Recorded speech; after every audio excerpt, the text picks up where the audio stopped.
Safna Jara, Ambe Kumaso kɔnɔna yan radio ye Nura FM ye 94 Tommy Murumuru Duru an bɛ laseli kɛ nin waati na ka bɔ Jalakɔrɔji Koɲumani Worodala la digimɛnɛ ale t'a sɔnkɔrɔ k'o bila k'a ba buranana nin ye laadala ko ye a bɛ ni kana waati nin bɔ mun ye ne kɔrɔkɛ n'o bɛ Lamini Seydou Tarawele ko fɔ dankɔrɔba in a y'a deli ko k'o dabɔ mun ye kurantigɛ Abu Safina Jara an bɛ don min na comme bi siga t'a la ni malidenw ni degun b'u kan bi kurantigɛ don n'o de f'u ye sa Ngo atisi o boni mɔgɔ min tisi ne t'a dɔn balankɛ ala muka lajɛ n'an ko malikura a tɛ taa mun ye maliden kura sɛbɛnna ko daminɛ dɔrɔn kura bɛ tigɛ a banna kabi Lamini ye u to Abu Safina Jara mun ye wasabulon yɛrɛ kɔnɔ CNT kɔnɔ mun ye Sogɛli Kokala Mayiga Abu Safina Jara kunkan tigɛra a bɛ tɛmɛ o kan ne ko Lamini ko kɛra baara ye ni kura tigɛra Sogɛli yɛrɛ la ye assemblée kɔnɔ ye maa wɛrɛ tɔ ta tɛ a la a mana kɛ cogo wa a bɛ ni kana san 10 ɲɔgɔnna bɔ ni samiya kɔni sera malidenw lafiya b'anw ye kurantigɛ la kurantigɛ de bɛ juguya DG bɛ ka fɛn dɔ fɔ ni samiya sera lafiya b'anw ye kurantigɛ la a bɛ juguya de nka an bɛ don min na ko bi samiya baw falen bɛ k'aw fa mɛn k'an den la Lamini k'an ka to tan cɛ yɛrɛ la Lamini ka directeur ko an k'an bolo da sinon Lamini vraiment a kɛra baara ye dɛ n'Ala sɔnna an k'a to tan courant bɛ tigɛ a bɛ bɛn a tension bɛ jigin tension bɛ yɛlɛ Abu nin ma ɲi minɛnw ma ci k'a mɛnna sa a mɛnna sa an k'a to tan radio Abu Safina Jara a ma ɲi radio minɛnw ma ayi ni ma ɲi foyi ma bete a ma ɲi foyi ma n'Ala sɔnna a fa dugawu de kɛ Ala k'an kisi bitɛn y'a da ye a bɛ bitɛn k'a da ye siga t'a la cɛ tɛ Abu Safina Jara ayiwa an bɛ taa o sababu kɛ mun ye waati a sɛbɛkɔrɔtara an b'a a kɛ to ni ka limaniya bɛɛ lajɛlen fɛ radio ye Nura FM ye 94 Tommy Murumuru Duru an bɛ laseli kɛ ka bɔ Jalakɔrɔji Koɲumani Worodala wele sira 76 33 43 03 siga t'a la Abu kunnafoni o ka ca an bɛ n'a ye k'a fɔ ko min ye kunnafoni la kumabaw la i bɛ n'a ye k'a fɔ an ka jamana faama n'o ko fɔra a tɛ Asimi Goyita a t'ale ko fɔ wa siga t'a la ani nanzaraw ka belebele n'o ko fɔra a bɛ Vladimir Poutine ko fɔ kɔrɔfɔ mun tɛmɛn'u ni ɲɔgɔn cɛ nɛgɛjuru sira la wele mun bilala Asimi Goyita ma k'a bɛna taa wele in k'o jaabi wa ɲininkali to min a sigilen don k'a ka taa wa a kana taa de an n'an da don o la a bɛ taa kɛ Abu Safina Jara o fana mana bɔ yen Abu Safina Jara an ka jamana in kɔnɔ i bɛ n'a ye k'a fɔ ko mun ye Ibeka tile ka taa bila mun ye Amadu Tumani Ture tile siga t'a la mun ye manjemaw kɛra jigijigiba ninnu maa joli mina ninnu Abu Safina Jara u ye dumuni caman k'o kɛ affaire mun bɛ yen n'an k'a ma ko équipement militaire waati mun na jamana a bɛ kɛlɛ la waati mun na maanifinw denw bɛ ka sa waati mun na mun ye muso dɔw denw bɛ ka sa waati mun na mun ye muso dɔw furucɛ bɛ ka sa Abu Safina Jara o de kɛra waati ye maa dɔw bɛ ka bila ka taa maramafɛn san ka na di anw ka kɛlɛkɛbaw ma olu y'o nafolo k'o manche o tuma na hali bi an bɛ don min na comme bi Abu Safina Jara maa minnu y'o baara kɛ u bɛ wulikajɔ la u bɛ cɛsiri la hali u tɛ jɔrɔ u bɛ ka munumunu Bamakɔ fan bɛɛ hali u tɛ siran o mɔgɔw bɛ yala la hali bi an n'an da don o la ayiwa Abu an ka taa n'o fana bɔra yen an na taa an yɛrɛ sɔrɔ Sira Mali n'o ko fɔra a bɛ Seydou Mahamadu Kulibali mouvement bɛnkan o t'ale wa Abu Safina Jara Sira Mali bɛ yɔrɔ min na comme bi siga t'a la mun ye cɛden dɔ bɛ yen Abu Safina Jara ale tununnen don maa t'a dɔn a taara yɔrɔ min na jinɛw taara n'a ye wa Sira Mali yɛrɛ de taara n'a ye wa jɔn de taara n'a ye ayiwa an n'an da don o la Sira Mali kɛlen bɛ kabako ye dɛ tabarikala an ka taa n'a fɔra k'e bɛ kɛ candidat ye Abu Safina Jara maaw bɛ ka tunu ye kabako tɛ wa a daminɛ bali Abu n'o fana bɔra yen a fɔ tare tɛgɛrɛ o fɔ an y'o fɔ n ko armée montée en puissance siga t'a la mun ye o ye ɲadimi ye kɔnɔdimi o t'o ye mun ye bɛ na ye k'a fɔ ko min ye terroriste caman bɛ yen jatigɛwale kɛbaa ninnu caman bɛ yen Abu Safina Jara u ye marifa k'a bila ka n'u bolo da o kɔ an ka armée ye tabarikala Amadu Kunfa u bɔra a kɔ Amadu Kunfa u y'a nɔbila yala agali u bɔra a kɔ o kaɲi o de daga d'u la o ko i ka segin kɔ Abu n'o fana bɔra yen ministre mun bɛ n'ale ka baara ɲɛsinnen don maliden minnu bɛ jamana kɔ kan n'an ko ma ko diaspora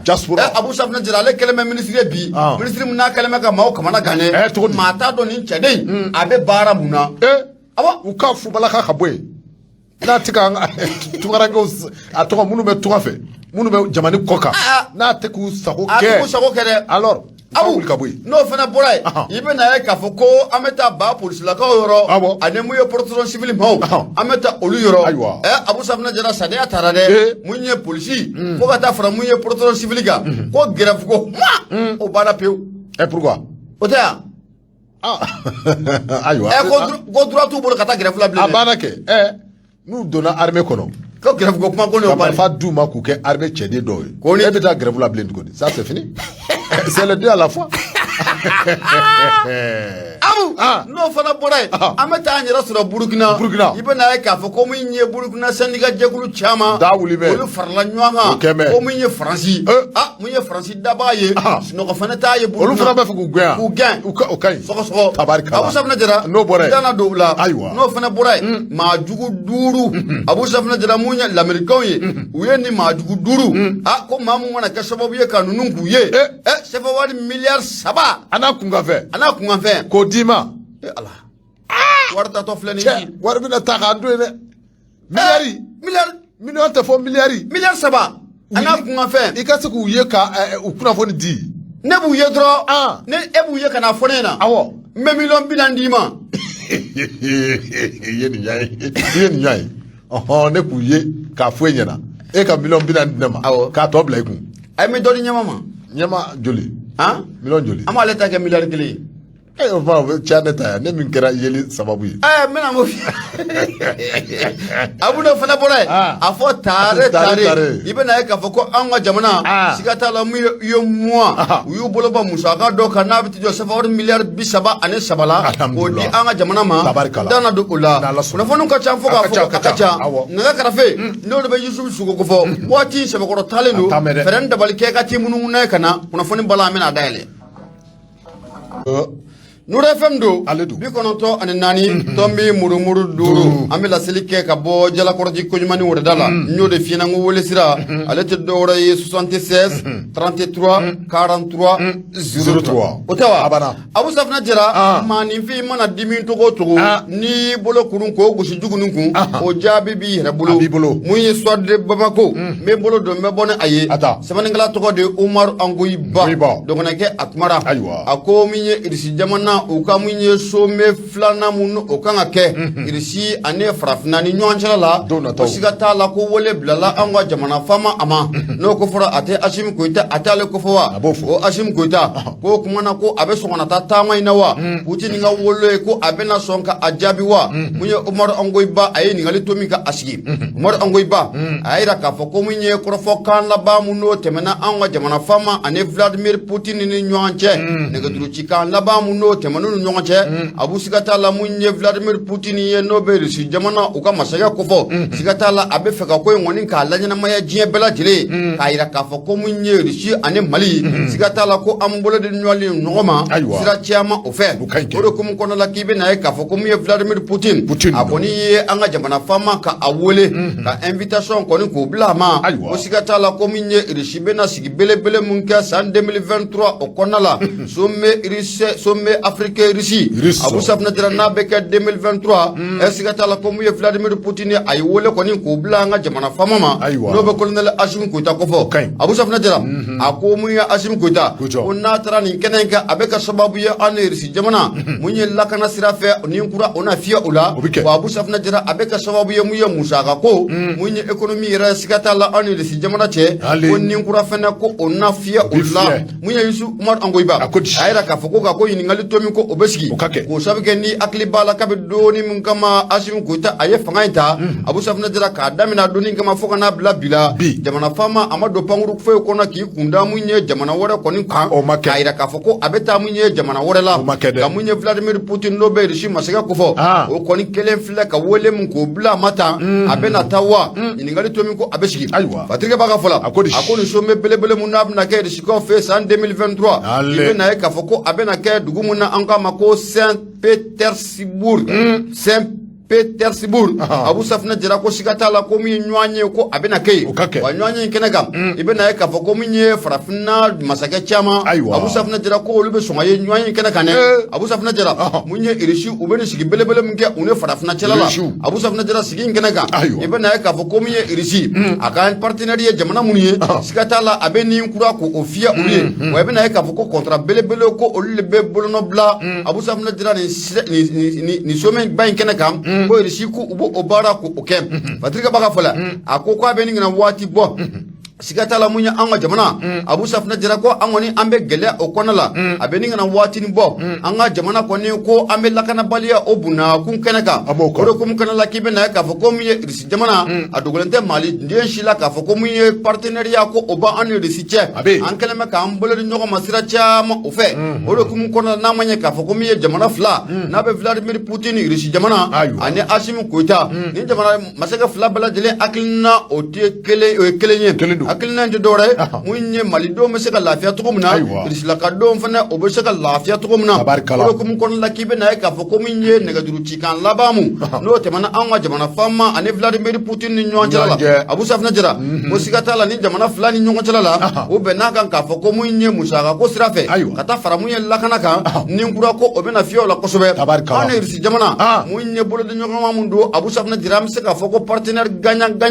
abu safna jira bela jilembe bunya abu safna jira anga jamana masaka era nobe Assimi Goïta ko fo akoni ayra ka foko sikate femuna abu safna jira o jele inna fo no kene o te dore ale ne munye Vladimir Putin siga kon tala tarata do ukmara abu safna jira ibe na ka foko chien yera la munye fatrike bando bo Umar Angoy Bakofo ako chien yera la munye risi no ukani some belebele munna abena ke risi ane farafna ni nyokon la abu sikata la ko munye abeka sababu ye ka ninkura ko odi munye anga malima wa abeka sababu ye ka ninkura fana ko di risi ma risi ka joro nyona man ko ko soro farafna konna ula to gomna o ko mun ko la kibe na ka foko munye risi ube kontra belebele ko sinye ni kenenga risi ube munye aklina belebele chama ko ta ka jisi farafna ma no be nyata aklina ko fo ubo aklina chama ta ni kenenga o ko mun ko la abu safna jere be na ka foko abeni na wati ni bo munye nazraw ulu farlu nyonga gelata ka risi jamana ka asigere sanction o kele meka o ta ka risi segere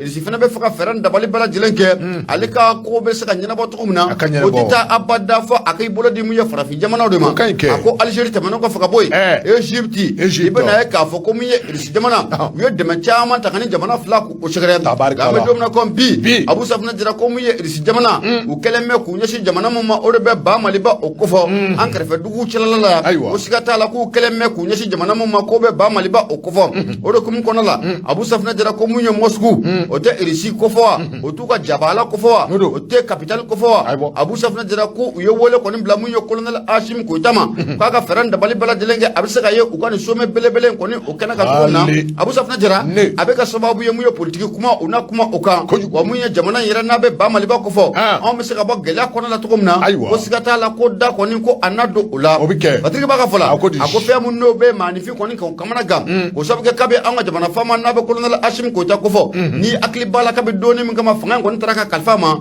abu safna jira amado panguru fo ko no ki kunda munye jamana wora o kan ka foko abeta bo o jamana e ako o misali jonjo en fin jume ako ni akli bala munye anga jamana akayire ma wora nyanya na jamumbo bara ko kera wati labaina regen la munye gine ko nakiri masagando be Mamadou Doumbia kofo abu safna jira alay semi ko nakoro kanango jamana la kananga ire ma wora nyanya kana ako kasana ile ko di ama kaira ka foko mali ane gine ko nakiri ko ambela jele o yekele ako gine ko nakiri kaw abu safna jira oluka independence fena ko o baro kera anga jamana fama ko ay ferenda dabali bala jele tiga senga munya nga premier ministre o be seka ta ale represent o kana kan to ko na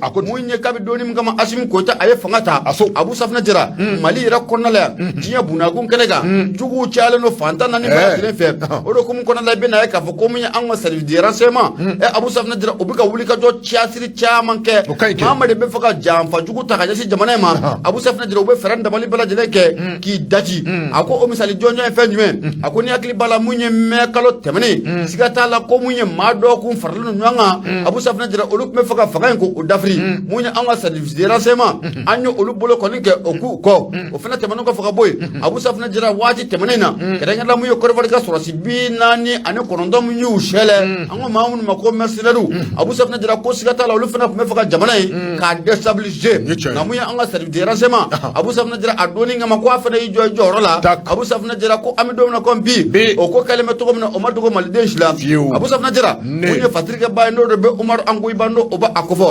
ako munye ni hunne ka juru kam ko na temna Assimi Goïta ane Vladimir Putin ni non chala wa Assimi Goïta ko abina songata ni some na wa irisiga ni some flana na wa a wulelo ni kenamnga ko abina tan kenanga wa ni ngali to mi munye Umar Angoy bay akone ni ngali to mi ka asigi akone ara k'a fɔ irisi ka nin somɛ belebele kɔni kɛnɛ kan irisi bɛ hakilinabaw ta miirinabaw bɛ ta ka ɲɛsin farafinna ma wa i bɛna ye k'a fɔ ko min ye kɔntirabaw olu bɛ signé ka ɲɛsin farafinna ma ani irisi ani jamana minnu kɛlen bɛ k'u bolo di ɲɔgɔn ma ko kɔntirabaw bɛ signé nin kɛnɛ kan nin kɔni filɛ nin ye an y'a sama ka bɔ mun ye Soir de Bamako ale kɔnɔna la tabarikala Umaru Angoyi Ba dɔgɔnɔkɛ ale ye sɛbɛnnikɛla ye Abu Ibunya o b'a la tabarikala an bɛ dugawu de kɛ ala ka nin don kofɔli ala ka a yira na i ka dɔn k'a fɔ n'i ye ale bila a gosi min bɛ tali kɛ l'indicateur du renouveau ne bɛ ale ta i ka dɔn k'a fɔ Y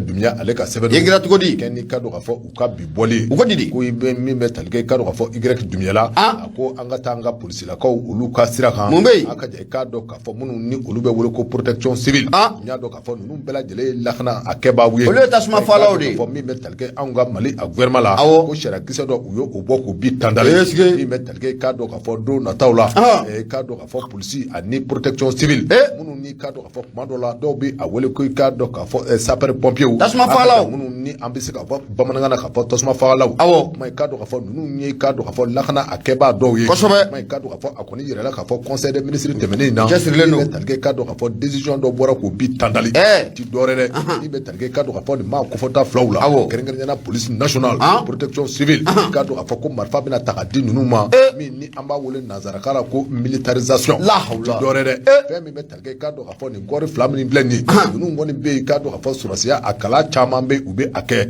sabula i k'a dɔn k'a fɔ formation de base minnu ni u bɛ kɛ bɛɛ lajɛlen bɛ jɛ ka nin baaraw kɛ ɲɔgɔn fɛ i k'a dɔn k'a fɔ waati tɛmɛnenw na ninnu dan bɛ ka kɛ i n'a fɔ corps paramilitaire min bɛ tali kɛ i k'a dɔn k'a fɔ corps paramilitaire la u bɛna bɔ o hukumu kɔnɔ min bɛ tali kɛ i k'a dɔn k'a fɔ militaire yɛrɛ hukumu k'a fɔ ka o bila o minɛn kɔnɔ tiɲɛ awɔ ko bɛna kɛ dɛ grève bɛna ban wa o bɛna ban o kuma i ka dɔn k'a fɔ Y Dumiya a ko k'a dɔn k'a fɔ ni o wale ni olu sabatira kuma o kuma fɛn min bɛ tali kɛ i ka dɔn k'a fɔ nin polisi so ani i ka dɔn k'a fɔ protection civile mɔɔw olu b'i ka dɔn k'a fɔ sanga ani waati grève minnu ka k'o boloda i ka dɔn k'a fɔ ko o grève ko o bɛna bɔ yen min bɛ tali kɛ i ka dɔn k'a fɔ a minisiriso la n'o ye minisiriso min ni o ɲɛsinnen bɛ sécurité ma ani i ka dɔn k'a fɔ protection civile conseil des ministres tɛmɛnen na ko ani rapport dɔ taara i ka dɔn k'a fɔ Kuluba min bɛ tali kɛ i ka dɔn k'a fɔ ka taa da yira i ka dɔn k'a fɔ premier ministre la jamanakuntigi ka taa da yira jamanakuntigi la premier ministre ka dɔn k'a fɔ ani ministre tɔw la i ka dɔn k'a fɔ rapport in kɔnɔ kuma tun tɛ dɔwɛrɛ ye u ye fɛɛrɛ ni dabali bɛɛ lajɛlen ka se ka tigɛ don nataw la min bɛ tali kɛ i ka dɔn k'a fɔ protection civile mɔɔw la i ka dɔn k'a fɔ police nationale ninnu ka dɔn k'a fɔ u bɛ se ka militariser cogo min na a ka jan i ka dɔn k'a fɔ marifa bɛ se ka ta ka di u ma cogo min na a ka jan ka fara anw ka sɔrɔdasi cɛdenw kan bɛɛ lajɛlen bɛ a kalama k'a fɔ an bɛ waati min na komi bi maa minnu bɛ yen ni olu bɛ transition na u ka hami tɛ dɔwɛrɛ dɛ jamana kɔnɔdenw anw bɛ se ka lakana cogo min na an n'an bolomaminɛnw bɛ se ka lakana cogo min na i ka dɔn k'a fɔ bɛɛ ani kelenya a ka jan min ni a bɛ wele nanzarakan na ko stabilité bɛɛ lajɛlen bɛ se ka basigi a bɛ se ka na anw ka Mali a kɔnɔ cogo min na sabula i k'a dɔn k'a fɔ min bɛ tali kɛ sɔrɔdasiw la olu kɛn bɛ ka wuli ka jɔ k'a sɛbɛ boloda ani a camancɛ bolo ka taa bila fɔ kɔrɔnfɛ bolo la a ka jan i k'a dɔn k'a fɔ worodugu o yɛrɛ fanfɛla bɛɛ lajɛlen na a jirala k'a fɔ jamana a ka bon kosɛbɛ sabula i k'a dɔn k'a fɔ sanga ani waati bɛɛ lajɛlen u ye wuli ka jɔ k'a boloda a ka jan i k'a dɔn k'a fɔ Bamanji wale kɛbaw olu neutraliser i k'a dɔn k'a fɔ ni u taara min bɛ tali kɛ i k'a dɔn k'a fɔ Bamanji walew la waati i k'a dɔn k'a fɔ u bɛ fɛɛrɛ ni dabali bɛɛ lajɛlen tigɛ hali bi min bɛ segin kɔ ka o boloda i k'a dɔn k'a fɔ ka tila ka na ɲini cogo bɛɛ lajɛlen na dugudenw ka binkanni waleya ta ka u sɛgɛrɛ kuma i k'a dɔn k'a fɔ conseil des ministres kɔni y'a jira k'a fɔ nin waleya min ni a kɛtɔ filɛ nin ye i k'a dɔn k'a fɔ fɛn min ni a cɛ ka ɲi kosɛbɛ ni Ala sɔnna ma don nataw la e ko kɔrɔfɔ in ko a tɛna taa da assemblée walima CNT olu tulo kan walasa i k'a dɔn k'a fɔ olu ka se ka a batiri cogo min na kuma i k'a dɔn k'a fɔ ninnu maa minnu filɛ nin ye n'o ye police nationale ka taa se i k'a dɔn k'a fɔ protection civile mɔɔw ma i k'a dɔn k'a fɔ waati min na ni u militarisera n'o ye ka marifa ta ka di u ma ni o baaraw kɛra tuma min na n'o baaraw kɛra kuma min bɛ tali kɛ i ka dɔn k'a fɔ sɔrɔsiw olu mana yɔrɔ minnu libéré i ka dɔn k'a fɔ sɔrɔsiw mana kɛ sababu ye ka jadima minnu gɛn ka bɔ yɔrɔ minnu na kuma i ka dɔn k'a fɔ protection civile mɔɔw ka taa se i ka dɔn k'a fɔ polisi mɔɔw ma olu ni marifa bɛ to o yɔrɔ la walasa ka se ka dugudenw ka ani u bolomafɛnw k'u lakana min bɛ tali kɛ i ka dɔn k'a fɔ administration na i ka dɔn k'a fɔ o bɛ kɛ sababu ye forobaca a kɛbaa minnu ni o bɛ o dugu misɛnninw na olu bɛ se ka segin cogo min na walasa ka se ka taa forobaca ka a kɛ a kɛcogo la min bɛ tali kɛ i ka dɔn k'a fɔ Bamanji wale mɔɔw kana se ka segin kana u kama mai ka do ka fɔ a kɔni yira la ka fɔ wale min ni a kɔrɔfɔ fɔ ka filɛ nin ni a baaraw nana sabati waati o waati a bɛna kɛ fɛn ye min to sababu ye min bɛna kɛ sababu ye ka ni maa ninnu ka u bali ka do ka fɔ gɛrɛbu la kɛrɛnkɛrɛnyana polisi national ani ka do ka fɔ protection civile i ka do ka fɔ ko u bɛna bali ka do ka fɔ gɛrɛbu ko la sabula i ka do ka fɔ n'i ye surasi sariyaw ta k'a lajɛ a yiralen bɛ k'a fɔ olu ni gɛrɛbu man kan nka i ka do ka fɔ u bɛ minɛn min kɔnɔ nin waati na a ka jan i ka do ka fɔ gɛrɛbu a sariya bɛ u bolo nka i ka do ka fɔ ni a ma ɲɛ k'a fɔ ko u bɛna militariser n'o ti dɔwɛrɛ k'u bila surasiya yɛrɛ minɛn kɔnɔ o ma i ka do ka fɔ maa minnu bɛ yen ni olu bɛna engager o minɛn kɔnɔ olu bɛna taa i ka dɔn k'a fɔ lakana k'o sabati a ka jan surasiw kɛlen kɔrɔ kɔfɛ ka yɔrɔ minnu larawe i ka dɔn k'a fɔ ko wa surasiw ni hakɛ min ka kan ni tɔrɔmɔjɔnya minnu ka kan n'o bɛ tali kɛ avantage la wariko o sira kan i ka dɔn k'a fɔ ko o wariko kelen fana o bɛna ta ka di u ma nka i ka dɔn k'a fɔ min bɛ tali kɛ gɛrɛbu ko la i ka dɔn k'a fɔ ko gɛrɛbu ko o banna pewu awɔ ne gɛrɛbu ko banna o ye sɔnnikɛ ko bannen dɛ sɛnnikɛ ko a bɛ ban olu fila bɛ taa ni ɲɔgɔn ye a bɛ ban i kɛra dumiya i kɛra cogo di bete a ko min bɛ talikɛ k'a dɔn k'a fɔ wa an bɛ waati min na komi sisan e ko maa ninnu yɛrɛ tun t'a fɛ ka labɛn dɔ sabati a ka jan i k'a dɔn k'a fɔ gɛrɛbu ko yɛrɛ o bunakun kan sabula i k'a dɔn k'a fɔ kabi waati dɔ la u ye wuli ka jɔ boloda kɛrɛnkɛrɛnyana i k'a dɔn k'a fɔ waati min na Sogɛli Kukala Mayiga ale bɛ fanga na a ye fɛɛrɛ ni dabali bɛɛ lajɛlen tigɛ a ka jan fonctionnaire bɛɛ lajɛlen sara a bɛ se ka kɛ kelen cogo min na min ni an b'a wele ko giri unifié e ko surasilaka minnu ni polisilaka ninnu ani k'a dɔn k'a fɔ protection civile mɔɔw i k'a dɔn k'a fɔ ninnu kɔni kabi waati dɔ la nisɔngoya bɛ u ka kan kɔnɔ k'a sababu kɛ i k'a dɔn k'a fɔ u y'a yira k'a fɔ min bɛ tali kɛ i k'a dɔn k'a fɔ hakɛ dɔw bɛ yen i k'a dɔn k'a fɔ ko majɛ dɔw bɛ u ka kow jɛ koyi i k'a dɔn k'a fɔ u tun b'a fɛ ka gɛrɛfu yɛrɛ k'a boloda nka i k'a dɔn k'a fɔ nin waati laban in na kunnafoni laban min ni a bɔlen filɛ ka bin ni ye i k'a dɔn k'a fɔ don nataw la kunnafoni k'a dɔn k'a fɔ a bɛna taa CNT mɔɔw ɲɛkɔrɔ a ka jan olu k'a batiri n'a batira waati min na a waleyaw bɛna don en vigueur ko o ye polisiw ka ani protection civile waati bɛɛ lajɛlen na u ka gɛrɛfu minnu ni u bɛ a boloda k'o bɛ ban pewu Patri filɛ an ye min mɔ indicateur de haut niveau kɔnɔ i kɛra kɛ dunuya awɔ u bɛna n terikɛ ka na bɔ dɛ jɔn i terikɛ jumɛn polisi sɛnnikɛ kɛ Buguna kɛ mais grève in fana c'est pas la peine i bɔra o kɔnɔ ka bila surasiya minɛ kɔnɔ mais c'est fini grève ko tɛ bilen dɛ Abu Safinɛ Jara an bɛ taa hali bi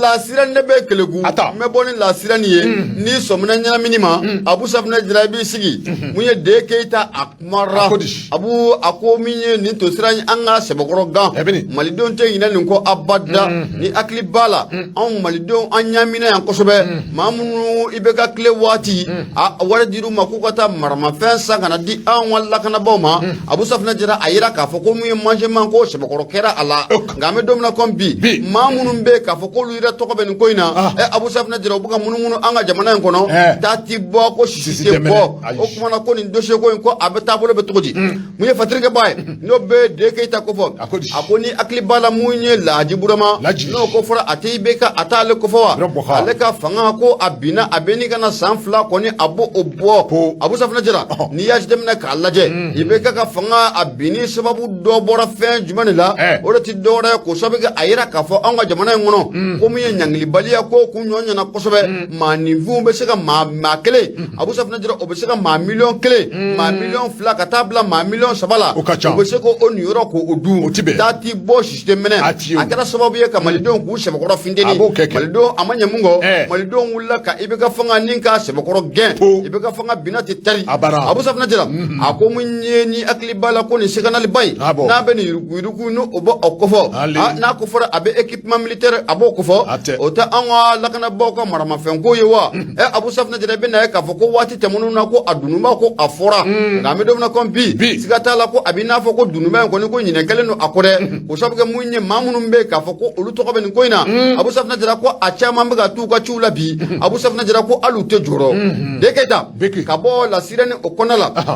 a y'a yira k'a fɔ a ma dogo maa si la k'a fɔ ko min ye impunité n'o ko fɔra a tɛ ɲangilibaliya a tɛ o kɔfɔ wa n y'o de f'i ɲɛna n k'o de kɛra sababu ye ka malidenw k'an Sɛbɛkɔrɔ funteni Lahaji Burama fanga ale kɔrɔ n'i ye i bɛ ka fanga n'i y'a jateminɛ k'a lajɛ mun ye détournement mun n'o kɛra yuruguyurugu mun n'o kɛra Abu Safinɛ Jara n y'o de f'i ɲɛna n ko maa kelen ale ka maa 1,000,000 1, 2, 3 k'o niyɔrɔ k'o dun i bɛ na ye k'a fɔ ko a ɲɔ ɲɛna kosɛbɛ mun ye Lahaji Burama fanga o waati i bɛ na ye k'a fɔ Lahaji Burama faga waati mun ye société kuntanw tara sigi senga société munnu ne maa yɛrɛ t'u jabala k'u dɔn marché belebele ko o tara ka kalifa u ma Abu Safinɛ Jara marché munnu a tara ka kalifa u ma u t'a dɔn bi u t'a dɔn sini wa a ŋaniya yɛrɛ t'u la nka i bɛna ye k'a fɔ ko i bɛ ka fanga waati Abu Safinɛ Jara a marché caman ko a tara ka kalifa ni maa ninnu ma nka hali bi i bɛna ye k'a fɔ ko ni maa ninnu k'u bɛ munumunu na an ka jamana in kɔnɔ la taa ti bɔ sisi ko o tɛ mɛnɛ Abu Safinɛ Jara a ko o dossier baw la a ko a ba an hakili lajigin kosɛbɛ waati mun na ko min ye jamanaden dɔ bɛ ka sa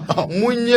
an ka armée n'a bɛ lɛfama ko fɔ maa minnu bɛ k'a fɔ k'u jɛr'u denw kɔ u jɛr'u musow kɔ u jɛr'u balimaw kɔ Abu Safinɛ Jara walasa anw bɛ se ka lakana cogo min na i bɛ na ye k'a fɔ ko a donni kama mun ye jamana de wari bɔ a ka kɛsu la k'a di maa dɔw ma ko a ye taa maramafɛnw ta ka na di lakanabaaw ma walasa mun ye malidenw ko an bɛ se ka lakana cogo min na Abu Safinɛ Jara a ko a donni kama ko kɛra ko a kɛra jigi wɔɔrɔ ye mun ye ko a kɛra jigi wɔɔrɔ ye ko o dossier belebele ko o kɛra i bɛ ka fanga o waati Abu Safinɛ Jara n'o fana bɔra ye i terikɛ n'o b'i ka parti kɔrɔ o kofɔ n'a ko fɔra a tɛ bɔ a ka tireta kofɔ wa ale ka mun ye engrais feerela tɛ Abu Safinɛ Jara ko daba fana wulila an ka jamana in kɔnɔ siga t'a la ko o ko fana ko a taabolo bɛ cogo di Abu n'o fana bɔra ye i bɛ na ye k'a fɔ ko mun ye maramafɛn kɔrɔ taara san ka di an ka lakanabaaw ma a maramafɛn dɔw bɛ n'i y'a cili kun dabɔ a bɛ chauffer i tɛgɛ de bɛ kalaya i b'a bila k'i yɛrɛ ɲini o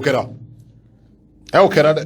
o tɛna maramafɛn dɔ sɔrɔ waati tɛmɛnenw na ka na di lakanabaaw ma i bɛ juru de yɛlɛ n'i y'a ci k'a ci k'a ci k'a ci a bɛ fɔlɔ n'a yɛrɛ n'a bɛ kalaya de ni tile yɛrɛ wulila k'a dɔw tun bɛ ci n'u yɛrɛ kasi ka ci n'u yɛrɛ po ne tile farira ni tile wulila ka a dalen to dugu ma e yɛrɛ bɛ cɛncɛn fuga dɔn cɛncɛn fuga kɔni n y'a dɔn tile ko da don en même temps cɛncɛn kalalen bɛ tɛ ninnu y'an ka wari can dɛ an ka jamana in wari tiɲɛ yɛrɛ de olu fana ka tila ka wuli sanfɛ kɛ bamakɔ nin waati in na a tɛ bɛn dɛ a tɛ ɲɛ k'u minɛ Abu Safinɛ Jara mun ye fatirikɛba ye n'o bɛ den Keyita ko fɔ a ko min ye i bɛ ka tile waati ko siga t'a la mun ye farafinna bɛɛ lajɛlen yuruguyurugu dunkojugu ko min ye i bɛ ka tile ko a ye bɛɛ lajɛlen dan o kuma an ka jamana kɛra premier o la sa awɔ kɛ foroba wari burujali ka kɛ premier o ko depuis Ala ka farafinna dan i bɛ ka tile waati a ɲɔgɔnna ma kɛ ale dun ko Inch'Allah jumɛn en 2013 là Inch'Allah lutte contre l'année de la lutte contre 2014 ya alors la corruption o san juguna n'a bɛɛ 2014 en kodo ye année mu ko o bɛ kɛ lutte contre la corruption yuruguyurugu mun kɛra o san na a ma kɛ saa si la u ko k'an di cɛ ma a ko i bɛ ka tile waati i bɛ na ye k'a fɔ an ka jamana in kɔnɔ a yira k'a fɔ ko mun ye susɛti dɔw san ka di lakanabaaw ma susɛti den 2 Abu Safinɛ Jara 4 jɔn tun bɛ minisiriso la a waati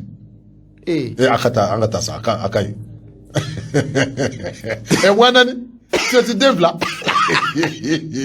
cɛ don sɔrɔsiw ka susɛti ka girin n ye tiɲɛ ye a ka girin dɛ nka a mana girinya togo togo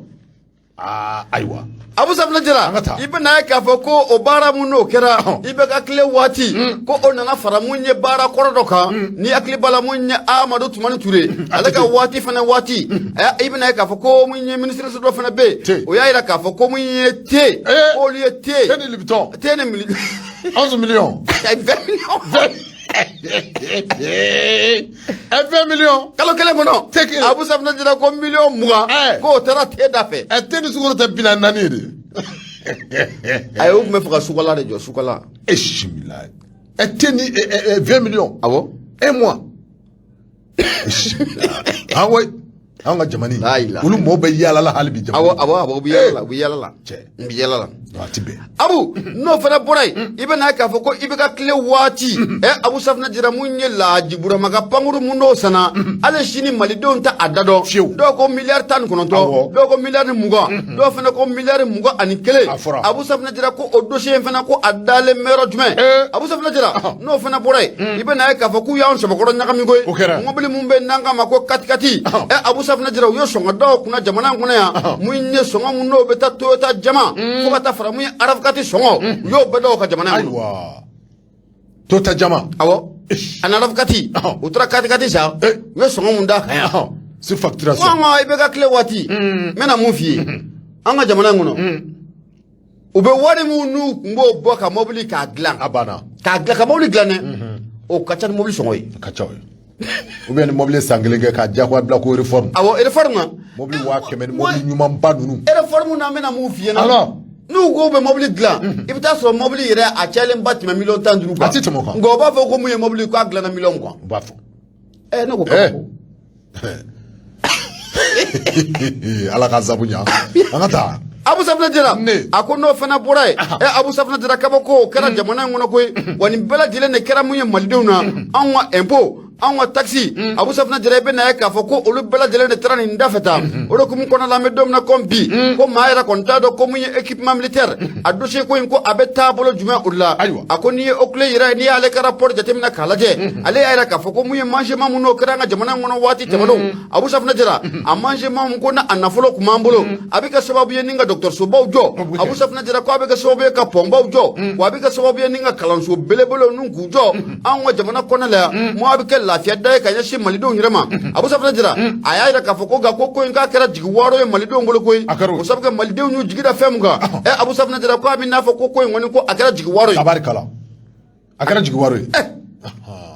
Abu kwali na ya soro munya nga kiri bonye uko ne wuli ka jone chesiri chairman ke ko sabuga munye ke jigi bado be manda dare international ko atara ka do ko ina fo Karim Keita Dr. Boubou Shishe Babali Abu Safna Jira ko manda dare international ko abe nunum bela jile uka gabe na ka fo Abu Safna Jira ko Ali Bakar Tugula ijoma matuko dana no do fienwo bagar mabo bagar lawo ne to ma uti nyumange mabo to be gafo kono alors e to ma uti nyumange bagar ira ka dossier na ka date ne masika bagar ka dossier akoni dara abete no anga jamani ngono bagar ka dossier ko ni adara pep na fanyene nako kasongwe awo ko ina jere kala jede kasongwe ko ina jere Abu angata kwali no yasro yaira kafo ko shigata la ko muye Bakar Tugula ko ka dossier ngoni ko ningura ko obina fiala ngango ni man ningura fiele ala fone Abu Safna Jira o fana bolen ka foko boy ibina ka fo femu nobe mani finku kama na ga ibe ka kle wati mamu ni na folo ninka du anwa jamana ngona la u ya do ka foko ibe ka fle ko obina pew ibe ka fanga obana pew Abu Safna Jira u ye gulegi ko yelama a chama mbi amedom na kombi obe transition ko obe ka tegara fo transition ko tumna buka tigara fo transition kunte dunu be fo balo be fo la nite dore u be sika kishi to muna Abu Safna Jira ka bo kiri mako bete o halu ya dunu fo ku bolo kare andu toy ay andu toy ne o waga transition ko de o alu du blada alu na transition fa fe ka chanike ka klaka ni merdo transition na Abu iti toy munye fatrike bay no de be de ke ta ko fo akoko angata gine kona giri ko ni ya jitemna kalaje masaka mun be ko de Mamadou Doumbia ma time la dagir ta ko wiye mamu ni jamana na folo ka buruja Mamadou Doumbia ma la fa ke mashima abekete de ou ale matani mama non pas de pitié tolérance zéro nam fo angata no de ye tolérance zéro bo nyama bo ka da fede nyama me madwa abbo kabo tolérance zéro bo fo domna Isabella tolérance zéro bo fo domna amado aya sono ko be tolérance zéro fo domna jabarani ka domi ay jabarani yere ya jabarani na do me mamunu kumbe akeneka reka ale kuma akeneka o ya so mu ye climatiseur ablalembe mu ye 30 degrés yema kuma keneka awo climatiseur watch climatiseur be 30 la awo o nene sare nana danga Abu Safna Jira ko mu ye tolérance zéro o bi fo la hawla olu jole wochira si chama nyigina de che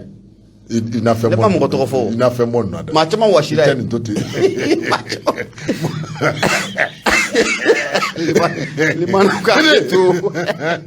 Abu Safna Jira mu ye fatrike ba ndo be de ke ta ko fo akoko ni sikatala ni dossier nunu atida tu abada amana ke ali sa ke bedi mali do ko ni tine dossier nuko na fani flani anya sabaka bo la sirana ale kona la mu ye de ke ta ale sabani gala Abu Ibuya Obala bete onyana bete kado ka fo na manya ka fo jamani kono de do be no lu ye faso war buruja ya buruja da do fana be jamani kono olu keme ka wuli ka jo ka sebe buluda me wati mina ko mi mi me talike kado ka fo alsoni e sanuna miliyar bisaba anil saba ka yo soro ko bla mali wa de tabarikala alors tegere ça do bi ka furba war buja do be ka wuli ka jo ke ka nyini wallahi alors Petit cadre a fait nouvelle horizon à ko. Nouvelle horizon ko di. Cadre a fait toguna a ale ka sebendo. Toguna. Puis cadre ka fait mi metalge cadre a fait aluson et sanuna. Sanu. Nyado ka fait ale ministre mi ni anyeshine me soroko. Musaka ko bela jelema. Nango ministre de l'économie et des finances. Oh ça va. Cadre ka fait kakeni cadre ka fait autorité malienne. Mamunu be cadre ka fait ni ube jamani anyama ya la bi. Oh ça va. I ka don k'a fɔ ko u bɛ ta ka bin bɛɛ lajɛlen na walasa i ka don k'a fɔ jamana kɔnɔdenw anw bɛ se ka lafiya cogo min na i ka don k'a fɔ tuguna a ko ni waati min na i ka don k'a fɔ IOMOA ani i ka don k'a fɔ ka se subatɔ ɲɛmaw ma ninnu kɔni sɔnna i ka don k'a fɔ ka dibi k'o ta ka anw ka jamana k'a sɛgɛrɛ sabula i ka don k'a fɔ min bɛ wele ko sanction i ka don k'a fɔ sanction financière u y'o ta ka bila anw ka jamana kunna min bɛ tali kɛ i ka don k'a fɔ nin sanction jugu in na a bilara anw ka Mali jamana kunna a kɛra sababu ye min bɛna gɛlɛya caman ta ka anw ka jamana k'a sɛgɛrɛ nka an bɛ waati min na i komi bi waati min na i ka don k'a fɔ sanction a wulilen ma tɛmɛ dɔgɔkun damadɔ kan fɛn fɛn bɛ yen k'a dɔn k'a fɔ ni a y'a sɔrɔ k'a fɔ a sanction waati la n'anw dɛsɛ kun bɛ ka u sara a sababu kɛ sanction ko ye i ka dɔn k'a fɔ ko Alusani Sanu ministre de l'économie et des finances u ye wulikajɔ bɛɛ lajɛlen boloda a ka ja i k'a dɔn k'a fɔ an bɛ waati min na komi bi diɲɛ jamana si tɛ yen diɲɛ tɔn si tɛ yen nɔ ko min ka dɔrɔmɛ kelen juru bɛ anw ka Mali jamana in na a sababu kɛ i k'a dɔn k'a fɔ autorité minnu ni olu bɛ an kunna nin waati in na i ka jɔ u kɛn bɛ k'o sɛbɛn sabati kɛrɛnkɛrɛnnen i k'a dɔn k'a fɔ ministre min ni o ɲɛsinnen bɛ i k'a dɔn k'a fɔ sɔrɔko ma ani musaka ko waati laban in na kɛrɛnkɛrɛnnen k'a dɔn k'a fɔ kununko arabado i k'a dɔn k'a fɔ ko wulikajɔ kɔni sɛbɛn sabatira CFA wari miliyari 33 a k'a dɔn k'a fɔ ko o sɔrɔla ko k'o bila anw ka wagade kɔnɔ min bɛ tali kɛ k'a dɔn k'a fɔ Alusani Sanu na i k'a dɔn k'a fɔ min bɛ tali kɛ k'a dɔn k'a fɔ nin wari min ni a sɔrɔlen filɛ nin ye dɔwɛrɛ tɛ dɛ lajɛlen bɛ a kalama k'a fɔ waati tɛmɛnenw na min bɛ tali kɛ k'a dɔn k'a fɔ sanction ba min ni a bira anw ka jamana kunna hakɛ la i k'a dɔn k'a fɔ wari dɔw kun bɛ olu fana kun kan ka di jamana ma a ka ja jamana a kan ka dɔw sara cogo min na dɔw fana kun kan ka di a ma kuma i k'a dɔn k'a fɔ minnu ni olu kun bɛ balani mɛ k'a sababu kɛ i k'a dɔn k'a fɔ sanction ko ye k'a dɔn k'a fɔ ko an bɛ waati min na komi bi olu bɛ ka na dɔɔni o tɛmɛnen kɔrɔ kɔfɛ ka fɔ ministre a ko min bɛ tali kɛ k'a dɔn k'a fɔ anw ka jamana in na jamana caman de bɛ yen k'a dɔn k'a fɔ minnu ni olu bɛ wele ko partenaires caman de bɛ yen k'a dɔn k'a fɔ ni olu ni Mali kanu bɛ u la kosɛbɛ o partenaires la k'a dɔn k'a fɔ sanga ani waati ni u ye dɛmɛ ɲini kosɛbɛ bɛ tali kɛ k'a dɔn k'a fɔ dɛmɛ la a ka ja a kɛra wari juru don ta ye o a ka ja a kɛra wari yɛrɛ a dita ye fu falaki la o k'a dɔn k'a fɔ ni u ye dɛmɛ kɔni ɲini waati bɛɛ lajɛlen na partenaires baw bɛ yen k'a dɔn k'a fɔ minnu ni olu bɛ sɔn ka wari di u ma kosɛbɛ an bɛ waati min na komi bi tiɲɛ don gɛlɛya bɛ yen k'a dɔn k'a fɔ anw ka jamana a bɛ yɔrɔ min na i n'a fɔ nin waati in na juru fɛn o fɛn bɛ yen k'a dɔn k'a fɔ diɲɛ a bunakun ka Mali yɛrɛ la k'a dɔn k'a fɔ ko juru foyi tɛ anw ka jamana in na bi k'a dɔn k'a fɔ ko an bɛ se ka tari k'u sɛbɛn da sabula k'a dɔn k'a fɔ wulikajɔ u bɛ senɔ kuma min bɛ tali kɛ k'a dɔn k'a fɔ anw kan ka wari fɛn o fɛn sara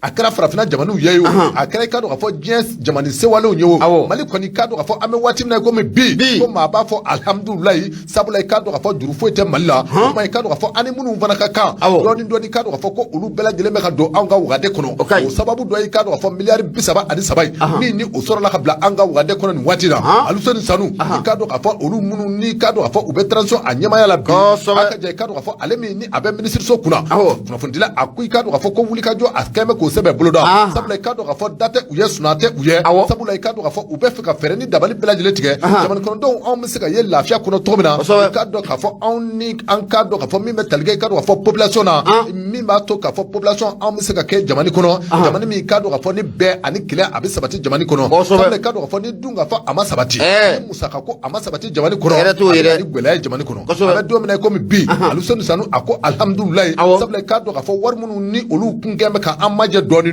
wa i k'a dɔn k'a fɔ a bɛɛ lajɛlen bɛ ka na a nacogo la dɔɔni kunnafoni filɛ an ye min bɔ nouvelle horizon kɔnɔ Toguna A Tarawele ale ka sɛbɛn Toguna A Tarawele an b'ale fo Abu ne bɛ Keleku lasira ni bɛ bɔ ni a ye hali bi mun ye Abudramani Dukure a kumara a ko Al Amud Ag Iliane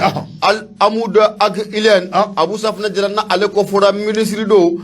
mun do o ka baara ɲɛsinnen do maliden minnu bɛ jamana kɔ kan k'olu ka sɛbɛnfura ko k'o ɲɛnabɔ k'u ka degun k'o ɲɛnabɔ mun ye Abudramani Dukure a y'a yira k'a fɔ ko mun ye Al Amud Ag Iliane Abu Safina jira ko ale yɛrɛ kɔni ko a kɛra tiɲɛnikɛla ye koyi ni minisiri dɔ ye wa i minisiri dɔ kɛ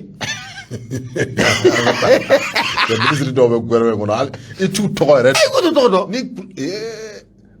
ni b'i ka cakɛda la ni i ka wulikajɔ fanga man bon i bɛ lakodɔn i tɛ lakodɔn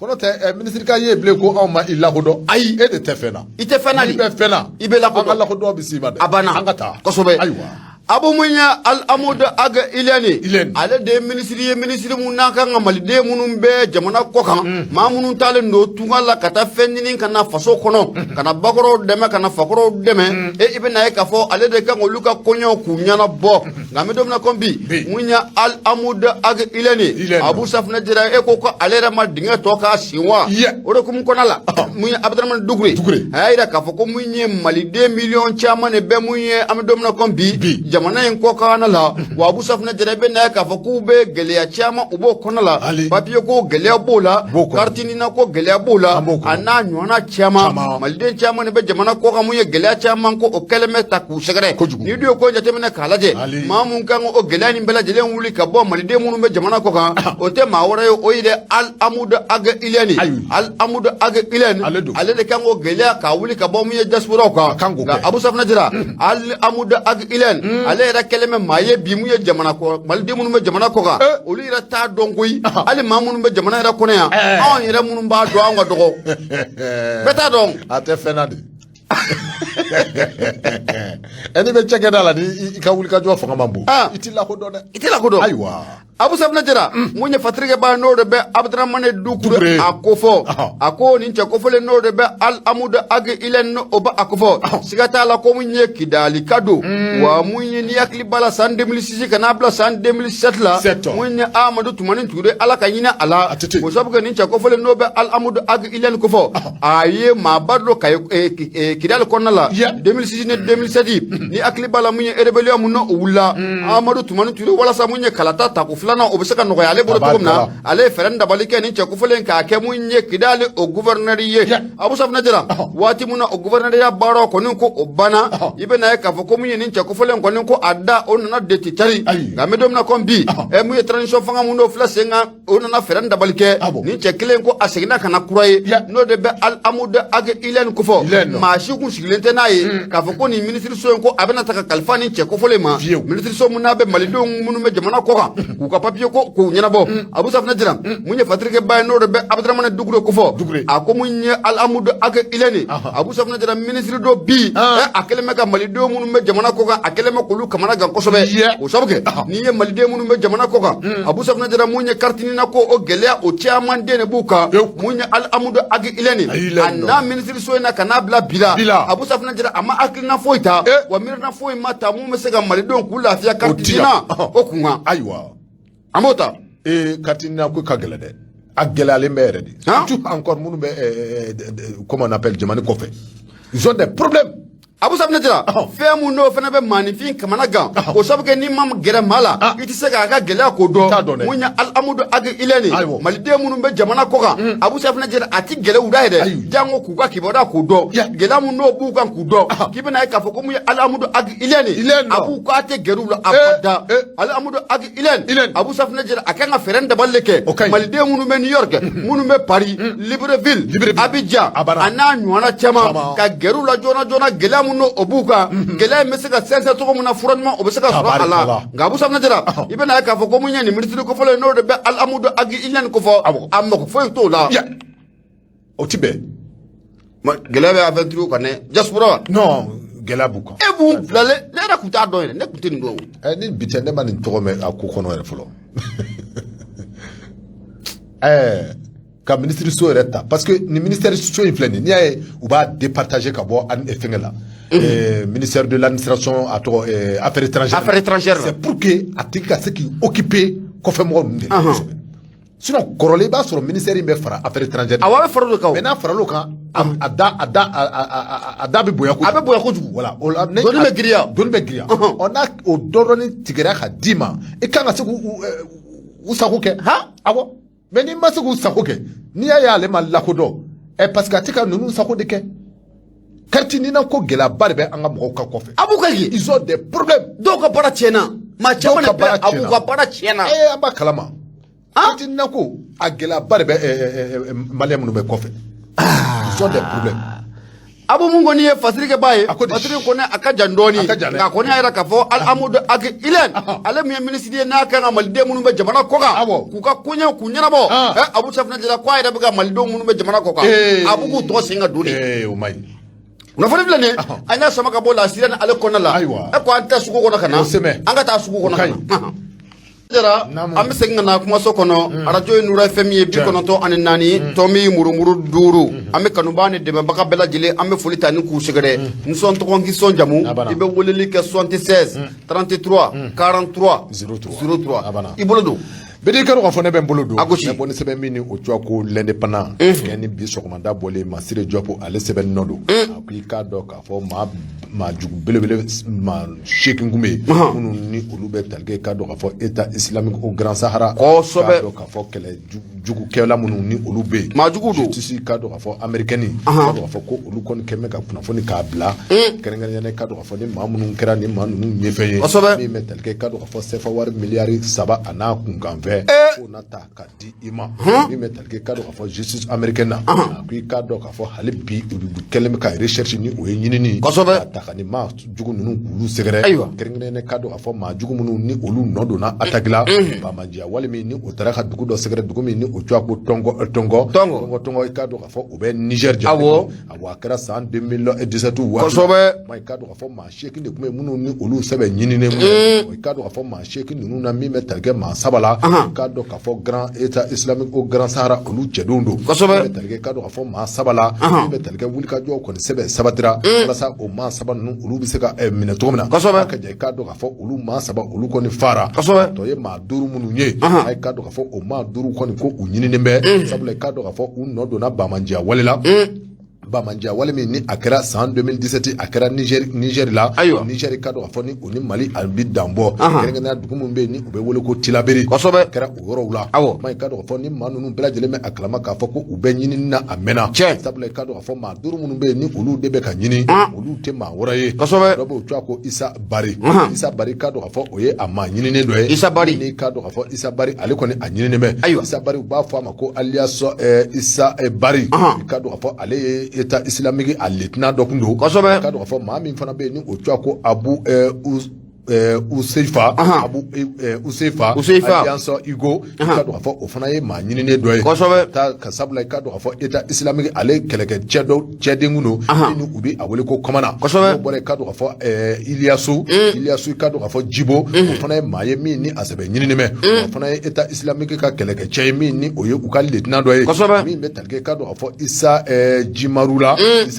ale fana ye État islamique o cɛden ye i ka dɔn k'a fɔ nin maa 5 minnu ni olu jɔ fɔlen filɛ nin ye i ka dɔn k'a fɔ ko américains gɛn bɛ ka ɲinini k'a sɛbɛn da maa o maa ni i kɛra ni maa ninnu ɲɛfɛ a ka ja i k'a dɔn k'a fɔ maa minnu ni u jɔ fɔlen filɛ nin ye i ka dɔn k'a fɔ ko u foto u bɛ bɔlɔlɔ sanfɛ fana ni maa o maa kɛra u ɲinifɛn ye maa o maa kɛra u yefɛn ye a ka ja ka kunnafoni kɛrɛnkɛrɛnnen ta ka di i ka dɔn k'a fɔ justice américaine ma i tali kɛ i ka dɔn k'a fɔ CFA wari miliyari 3 a n'a miliyɔn kunkanfɛn caman k'olu na ta ka di i ma Masire Jɔpu ale ka sɛbɛn don min ni an y'a bɔ indépendant kɔnɔ Abu Sabna Jara soit de Bamako ne b'ale sama ka gɛrɛnna mun ye Umar Angoiba dɔgɔnakɛ a kumara mun ye Biligan Boli Abu Sabna Jara i danyɔrɔ o dɔnnen don a ko mun ye Katiba Serma n'o ko fɔra a tɛ Amadu Kunfa a t'a yɛrɛ ka jɛgɛlɛjɛkulu in kofɔ wa ani ka taa fara mun ye maajuguba in kan n'o bɛ Yadi Agali n'o bɛ ale kofɔ Abu Sabna Jara an bɛ don min na ko bi siga t'a la ko gɛlɛya ko o b'u da la dɛ ko sabu kɛ a ka kɛlɛkɛcɛ dɔw bɛ yen olu kɔni ye marifa bɛɛ lajɛlen k'o bila teyi k'a yira k'a fɔ ko mun ye kɛlɛ ye Abu Sabna Jara k'olu t'a la bi olu t'a la o de da ka d'u la mun ye Umar Angoiba a ko mun ye baara in kɔni ko a gɛlɛyalen don kosɛbɛ mun ye Katiba Serma Abu Sabna Jara kɛrɛnkɛrɛnnenya la u ka bolofara mun n'o bɛ Boninkaw fɛ yen Boni yɛrɛ ale bɛɛ mun ye duwansan o mara la a ko a bɛ nin kana tile damadɔ bɔ o siga t'a la ko gɛlɛya ko o donna mun ye nin u yɛrɛ dama u ni ɲɔgɔn cɛla o la Abu Sabna Jara o ma sɔrɔ dɔwɛrɛ fɛ k'i bɛ na ye k'a fɔ ko mun ye a bɛ ka ɲini ka waati jan bɔ ni hakili b'a la ko mun ye jatigɛwalekɛbaa dɔw kɔni ko olu bɔra mun ye Niger kɔnɔna la ani Burkina a ka ja fo ka taa bila mun ye arabu jamana dɔw la wa nin bala lajɛlen ye mun ye Amadu Kunfa ani Yadi Agali ka kɛlɛkɛcɛw ye o mun ye o maajugu minnu bɔra nin jamana ninnu na Niger Burkina ani ka taa fara mun ye larabu jamana dɔw kan Abu Sabna Jara k'u nana gɛlɛya ta ni ka Boninka dɔw k'u sɛgɛrɛ Boni ni du y'o jateminɛ k'a lajɛ ko mun ye Amadu Kunfa ani ka taa fara Yadi Agali la ale ka kɛlɛkɛcɛ dɔw bɛ nin yɔrɔ kofɔlen ninnu na Abu Sabna Jara ko gɛlɛya ko a nana du yɛrɛ dama ni ɲɔgɔn cɛla la o gɛlɛya in ko a kɛra sababu ye mun ye musaka o ti ka sɔrɔ bilen n'o bɛ sara kofɔ o ti ka sɔrɔ bilen balo ko Abu Safinɛ Jara ko o fɛnɛ ko gɛlɛyara kosɛbɛ taji ko o fɛnɛ gɛlɛyara kosɛbɛ Abu Safinɛ Jara fɛn mun fɛnɛ b'o n'u nana n'a gɛlɛya kosɛbɛ i bɛ na ye k'a fɔ ko mun ye Amadu Kunfa ni ka taa fara Yada Agali kan a ka bolofara mun n'o bɛ Boninkaw fɛ yen siga t'a la ko mun ye a ka maa minnu n'olu bɔra Niger ni Burukina ni Maghreb jamana ninnu na u kɛlen bɛ ka gɛlɛya ta ni ka ninnu fɛnɛ k'u sɛgɛrɛ n'o bɛ u ka kɛlɛkɛcɛ minnu n'o bɛ Boninkaw fɛ yen Abu Safinɛ Jara k'u bɛ ka gɛlɛya ta k'u sɛgɛrɛ o hukumu kɔnɔna la k'i bɛ na ye k'a fɔ ko kɛrɛnkɛrɛnnenya dugu min bɛ n'an k'a ma ko Kobu i bɛ na ye k'a fɔ ko ale fɛnɛ bɛ commune de Mondoro ale b'o kɔnɔ la Abu Safinɛ Jara an bɛ don min na comme bi maa caman kɔni bɛ olu y'u ka marifa ka taa di mun ye dugutigi ma k'a yira k'a fɔ ko an bɛ don min na comme bi siga t'a la k'olu tɛ kɛlɛ in na bi u t'a la sini o sabu kɛ k'u ye ka gɛlɛya ta k'u sɛgɛrɛ armée b'anw kan n'a fɔra ko an yɛrɛ dama fɛnɛ bɛ ɲɔgɔn kan k'o ye fɛn ye ko a tɛna bɛn abada sara dɛsɛra kosɛbɛ ko o hukumu kɔnɔna la Abu Safinɛ Jara ko siga t'a la k'olu b'u sen bɔ a bɛɛ lajɛlen na pewu ko min ye marifa kɛlɛkɛminɛn fɛn o b'u bolo u taara a bɛɛ lajɛlen ni dugutigilakaw ma k'a yira k'a fɔ k'u bɛna tugu mun ye anw armée kɔnɔ n'a bɛ lɛfama o kofɔ mun ye Amadu Kunfa n'a ka cɛdenw ani ka taa fara Yada Agali n'a ka cɛdenw Abu Safinɛ Jara k'u sɛbɛkɔrɔ bunte a ko k'a dogolen tɛ maa si la k'a bɛ nin kana waatinin bɔ mun ye gɛlɛya mun na a donna Boni kɔnɔna la n'i dun ye Boni jateminɛ k'a lajɛ mun ye Katiba Serima n'o bɛ Amadu Kunfa ka jɛkulu in kofɔ a ka kɛlɛkɛcɛ dɔw bɛ yen Yada Agali ale fana ka kɛlɛkɛcɛ dɔw bɛ yen Abu Safinɛ Jara k'olu nana gɛrɛntɛ ta mun ye ka u ka dunan minnu n'o bɔra Niger Burukina ani arabu jamana dɔw la olu de nana gɛlɛya ta ni k'u ka bolofara minnu bɛ Boninkaw fɛ yen Abu Safinɛ Jara ni k'u sɛbɛkɔrɔ tɔɔrɔ janfa jugu Abu Safinɛ Jara n'i b'a sen nka fɛrɛ an kɔni bɛ don min na comme bi siga t'a la ko mun ye Amadu Kunfa ani ka taa fara mun ye Yada Agali kan Abu Safinɛ Jara a ka kɛlɛkɛcɛ caman bɛ yen bi u ye marifa k'a bila pewu k'a yira k'a fɔ k'u bɛ tugu armée kɔ ayiwa o de ka ɲi u ka tugu armée kɔ o de b'u daji armée b'u ka ko baw ka hɛrɛ bɛ o de la n'an ma marifa bila maliden minnu bɛ kɛlɛ in na n'an ma marifa bila marifa b'a bila armée bilama la ilaha illallah puissance dan don dɛ Abu mun ye waati sera mun ye Sidi Bɔgɔba Kulubali an bɛ foli ta ni k'a sɛgɛrɛ Semana n'an y'ale fo mun y'an ka Danbɛlɛkɛ ye Musa Danbɛlɛ Genève a bɛ yan bi Musa a kɛra faama ye dɛ k'an b'a f'i ɲɛna k'i Danbɛlɛ waati in kɔni sɛbɛkɔrɔ kurunna an bɛ bɛɛ lajɛlen fo o sabu kɛ mun ye kurantigɛ ye ale ye waati caman ta an ka waati la o hukumu kɔnɔna la Abu an bɛ bɛɛ lajɛlen fo ni Ala ma baasi wɛrɛ kɛ sini o fana ye dɔgɔ ɲuman dɔ ye sini o ye juman ye sabula juman don kosɛbɛ mun ye Mahamadu Adama Mayiga Gafu Jɛman ka Madu Mayimunatu ka dakantigi a yɛrɛ bɛ se kumaso kɔnɔ la yan kunnafoni kura minnu n'olu bɛna bɔ fasiliw kɔnɔ siga t'a la sini an bɛna bɛɛ lajɛlen bamayɛlɛma malidenw ye bamanankan cɛ in na jamana kɔnɔ ani ka taa bila jamana kɔkanna la Bintu Sila an bɛ foli ta ni k'i sɛgɛrɛ k'a f'i ɲɛna k'i Sila Bintu Keyita an b'ale fana fo nin waati in na Sénégal Abu an ka kuru ka da yan